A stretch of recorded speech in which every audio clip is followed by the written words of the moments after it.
तिथे मी माझ्या आजोबांच्या फार्म मध्ये गेलो.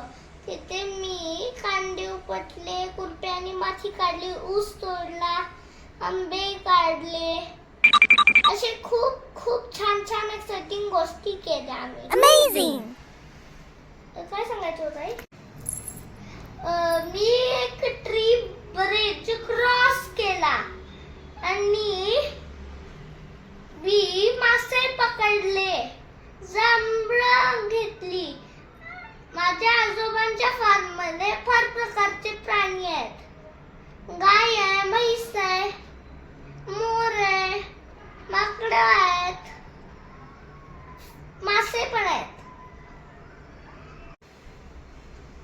अशा प्रकाराने मी माझे समर वेकेशन एन्जॉय केले आणि मी नदीत अंघोळ केली. Bye bye. जर तुम्हाला माझे व्हिडिओज आवडलेत तर लाईक करा आणि सबस्क्राईब करा.